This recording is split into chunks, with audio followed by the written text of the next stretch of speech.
Sometimes the problem is that our values are out of alignment. Maybe we've decided that our value of being productive and working and growing our business is more important than showing up for our kids or for our loved one, our partner. You know, in the beginning of the pandemic, a lot of people came to me with this problem.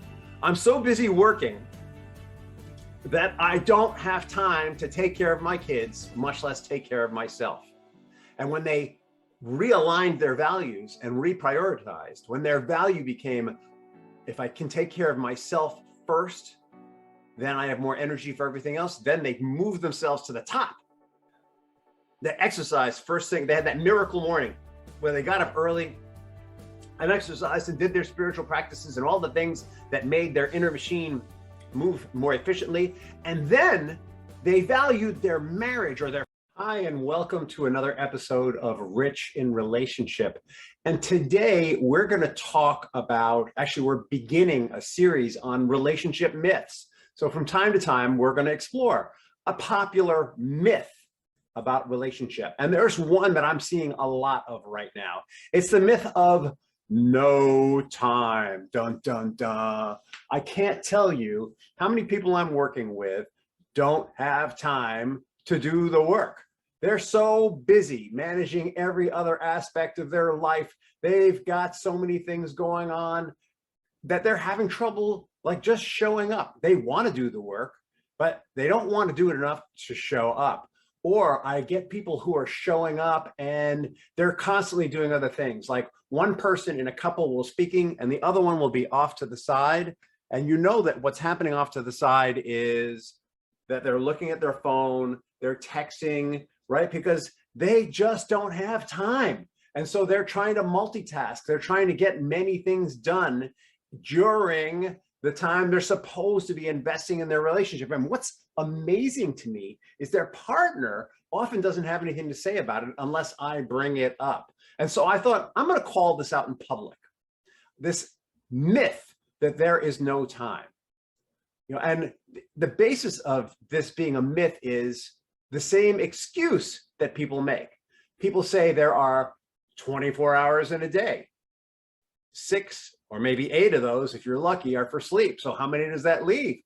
So of course there's no time because there's so much. Don't you know there's a pandemic going on? Don't you know that my business is in crisis? Don't you know that I just quit my job because I hated my boss and I wasn't making enough money? Don't you know that I'm spending all my time trying to keep my kids in school with all this nonsense going on? I just don't know what to do. My kids are behind because they were out of school for the last 6 months last year, and I don't know how to catch them up. There's no time. Well, I'm here to tell you there is time. It's not that there's not enough time. It's that we're not using our time well.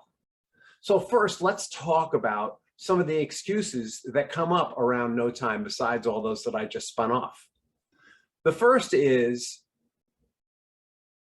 we're just surviving, or there's a crisis going on, right? For a lot of us right now, the crisis going on thing has been going on for 2 years almost.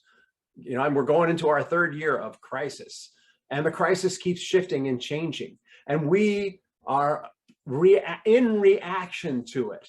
You know, when we're in survival mind, we are in reaction to what's going on outside of ourselves. And when we're in reaction, we feel like we're on the ropes. And so, of course, we feel like there's no time because we're just trying to keep food on the table and keep everything moving forward. Or another version of this is I'm having trouble keeping all the balls in the air. I wish I had some juggling balls here. I actually do have some, but I'm not going to go get them. If you've ever tried to juggle, and I play with this from time to time, keeping all the balls in the air is a little bit of a challenge. And if you're really good at it, the next thing is what do you want to do? You want to add another ball in, right? So, and when you're learning to juggle, actually what you do is you start with one ball, just popping it on the palm of your hand, and then you do 2 balls with 2 hands, and then you add in a 3rd ball. And being human beings, we're always adding in more balls. So of course we never have time because we're adding in new balls all the time. And then the third reason is I'm overwhelmed. I'm just so overwhelmed. The government, if you're a Democrat, you're recovering from the horrible fiasco that was the Trump administration. And oh my God, these people trying to steal voting rights and da da da da da da da. And some of that may be real, by the way. And if you're Republican, you can't believe this Biden guy. Oh, he says stuff like he's the best thing that's happened since sliced bread. He's done more in this short time he's been in office than any president before him. Or if you're really an anti-Biden guy, you think, oh my God, this old fool is going to die, or they're going to take him down because he's senile. And then Harris is going to be in office, and she wants to take away my right to bear arms and so many other rights, right? No matter what side you fall on right now, you're going to feel pretty overwhelmed. Or if it's not about politics, it might be just about the economy. It's inflation. I need to make more because they're charging me more, or whatever else you got going on, right? These are all things that add to, there's no time. I'm too busy. So what does all this really mean? And I want to be clear, I am not negating that some of us are surviving. I am not negating that there is a crisis. I am not negating that it's hard to keep all the balls in the air. And I am not negating that we are overwhelmed. I am not negating that there were problems with the last president or problems with the current president. I am not negating any of these things. These are all valid concerns. The real problem, though, is that we are allowing these things to stack up and overwhelm us. The real problem is that we have a tendency to react to things that appear urgent. I think I've talked about this before. There's something called, I think it's called the Eisenhower Grid. President Eisenhower was a very organized dude. President Eisenhower had 4 quadrants that he worked with in life. And they had to do with what's urgent and what's important and what's not urgent and what's not important. And so the way that he did this was he created a grid, and across the top, he wrote urgent and not urgent. And down the side, he wrote important and not important, which is what I'm doing right now. For those of you who are on the blog, if you're on the blog, you can't see it. And he made a grid out of that. And so basically, things would fall into 4 categories: urgent and important, not urgent and important, or they'd fall into urgent and not important, and not urgent and not important. And the problem for most of us is that we often are responding to things that are urgent, having trouble pointing to the right box for those of you who are watching, and not important, right? So what could possibly be urgent and not important? Well, certainly our concerns about politics are important, but can we do anything about them? There's not much we can do about them directly. So if we can't respond to them directly, how important is it really? If it's something we can't actually act on, or how urgent is it really, may be the question. If something we can't act on, it's either not that important or it's not that urgent for us because we can't do much, but we tend to get all excited about it. Or sometimes we get excited about things that are urgent and important, like your child's having a problem in school. That's definitely urgent and important. It's your child, it's important. It's something you can address now directly. Sometimes we get upset about things that are not important and not urgent. Why do we do that? Sometimes we get upset about things that are not important and not urgent because it's something that maybe we feel in control of or we can manage directly, but it really doesn't have a lot of value. What would an example be? I used to drive my gas tank down to near empty all the time. And every now and then I'd run out of gas. And I'd be so excited when I got the car going again. And I feel like, wow, I've got control, right? That was like a little mind game I played with myself. And there are thousands of these out there. Not urgent, not important. Or sometimes we get involved with things that are, or maybe we don't get involved with things that are important but not urgent. And actually, this is the category where most people do drop the ball. Important but not urgent would be exercise. Exercise is shown to reduce stress and to increase our longevity. Does it make a big impact on our day experience? It might reduce stress a little bit in the day, but there are many things that are urgent and important, or urgent and not important, that might outweigh the important but not urgent things. And so thinking about life in the Eisenhower quadrant is going to help us to prioritize them.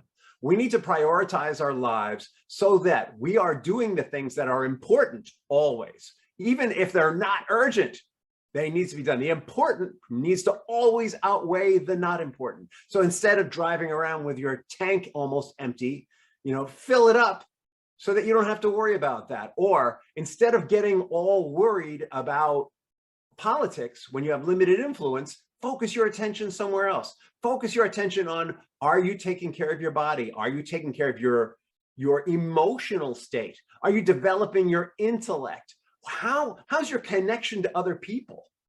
What spirituality do you have growing? Spirituality is connection to the outside. How's your sense of mission today? How much work are you doing on your values? Hey, where is your EQ, or emotional intelligence?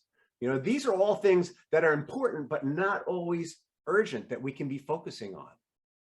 And those things often actually need to be prioritized first, because when we take care of ourselves, guess what?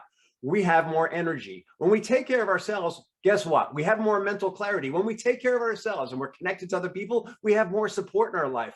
Guess what? When we do the things that are important but not urgent, we have more resources to deal with the things that are important and urgent. All right. And so the excuse of I don't have time is there's no time, because we're so busy running around doing things that are urgent and important, or urgent and not important. So if we get rid of urgent and not important and we bring in important but not urgent, not only do we have more time, but we've got more energy. So you can go out and reprioritize your life just based on that. Sometimes the problem is that our values are out of alignment. Maybe we've decided that our value of being productive and working and growing our business is more important than showing up for our kids or for our loved one, our partner. In the beginning of the pandemic, a lot of people came to me with this problem. I'm so busy working that I don't have time to take care of my kids, much less take care of myself. And when they realigned their values and reprioritized, when their value became, if I can take care of myself first, then I have more energy for everything else, then they move themselves to the top. They exercise first thing. They had that miracle morning where they got up early and exercised and did their spiritual practices and all the things that made their inner machine move more efficiently. And then they valued their marriage or their partnership second. Why? Because their partner could help them. Their partner could help with the kids. Their partner, scheduling with their partner, was part of the work problem. So by changing their values, me first, partnership second, kids third, by knowing that their kids were being well cared for, then they could really be efficient at work instead of scrambling all the time at work. So by reprioritizing their values and realigning their values with their partner, they were actually able to get more done, because they had better efficiency in their management of their time. They had help with their time. They had clarity of what needed to be done first. They knew what needed to be done today and what could be put off until the next day or even the next week. Or a third problem is maybe you're out of touch with your sense of purpose or mission or vision. You know, the great resignation is still going on. Why?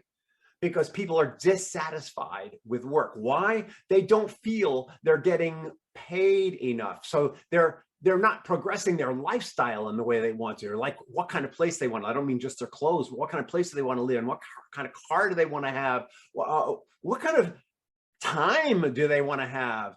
They might feel that if they're not being paid enough, they can't create the time that they can't get the machinery in place to make their life more efficient. Or maybe they just don't feel appreciated. You know, people are resigning from work because they're developing new interests and they want to have time. So this is a case of they're quitting their job so that they can have time for the things they're really interested in. You know, that's because they're getting clear on their mission or their vision or their purpose. So when we have clarity about our vision, our purpose, our sense of what's the thing that I'm best suited for, what's most fulfilling for me, how can I help other people the most by delivering all of who I am and therefore help myself. And when I'm helping other people, that flows back to me, right? It's a beautiful cycle. How can I do that? What's my sense of purpose? How can I make that a sense of my mission today? What's my mission in life? How do I want to impact those people with all of who I am? How can I create a vision for my life, knowing what those things are? When you have those things in alignment, this thing of important and urgent and not important and not urgent gets really clear really fast. So here's what you can do if you're struggling with these things right now. If you really want to get your head back in the game of your relationship, which was really what I was talking about, but it's not just your relationship with your partner. It's your relationship with yourself. It's your relationship with your family. It's your relationship with your community. It's your relationship with your workplace. It's your relationship with your lifestyle. It's your relationship with your finances, which makes a lot of that happen. If you want to get back in touch with all these aspects of relationship, here's what you can do. Number one, you want to reevaluate, and reevaluating is grounded actually in feeling. Part of self-care is making time to feel. A lot of what I have no time is about is avoiding feelings of fear, avoiding feelings of concern, avoiding feelings of being out of control, avoiding feelings of being in a vortex of things that we can't manage. COVID, the government, not being able to fulfill some of our social needs, all of that builds our anxiety and our fear. Carve out some time to have those feelings. It doesn't mean that you run around being an emotional mess. It means that maybe you spend a little time every day going, where am I emotionally? What is driving these feelings? What's the crisis that's going on that's driving these feelings? What am I really afraid of in that crisis? How is having this feeling helping me or hindering me in the crisis? Where would I like to be in relationship to that crisis? And when I'm there, how will I feel? Who will I be when I'm master of that crisis, when I have mastery over my life? What will it feel like? And the next step is start to move into that feeling. You know, Gandhi said, you need to be the change you want to see. If you want to see an end of a crisis, you need to be the person who does not live in crisis. Or if you're having trouble keeping all the balls in the air, go work your way through the feelings of that. Look at each ball and ask yourself, how do I feel in relationship to that? My work. How do I feel in relationship to my family? How do I feel in relationship to my parents? How do I feel in relationship to my siblings? How do I feel in relationship to my financial state? How do I feel in relationship to my sense of mission? How do I feel about my values? Am I really living my values? Where do I need to adjust that feeling? And again, how do I want to feel? What's the feeling I want to have? And how can I be that person who has that feelings?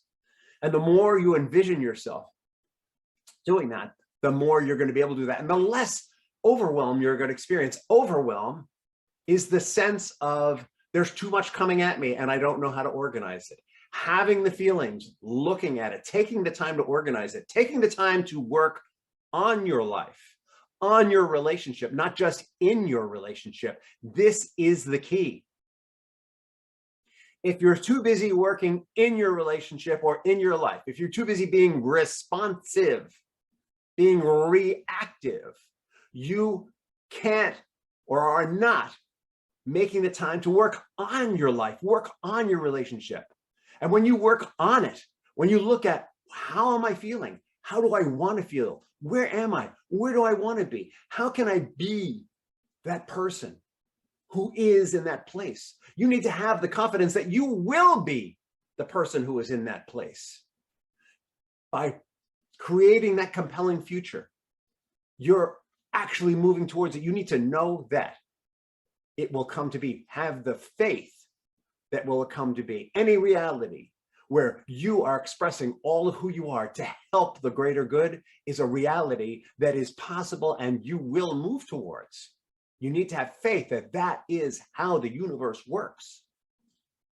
It's only when we take away from life that doors start to close. When we contribute all of who we are to all of life, doors open for us. Have faith that that is the life process. And the doors will open. Seek and you will find. Ask and you will receive. Knock and the door will open. As long as you're expressing all of you are or working towards that and contributing to the greater good without diminishing it, it's all yours.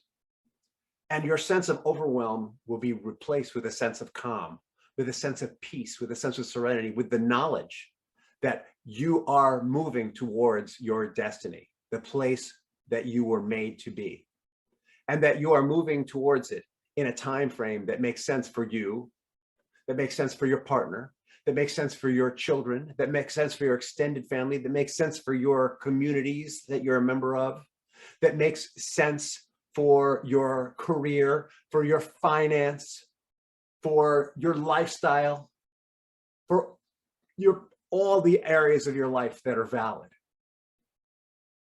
And if you're having trouble with this, it's all about support and help, right? Remember the people that were having trouble in the beginning of the pandemic, the first thing they did was they worked on themselves. The next thing they did was they secured their partnership so their partner could help them.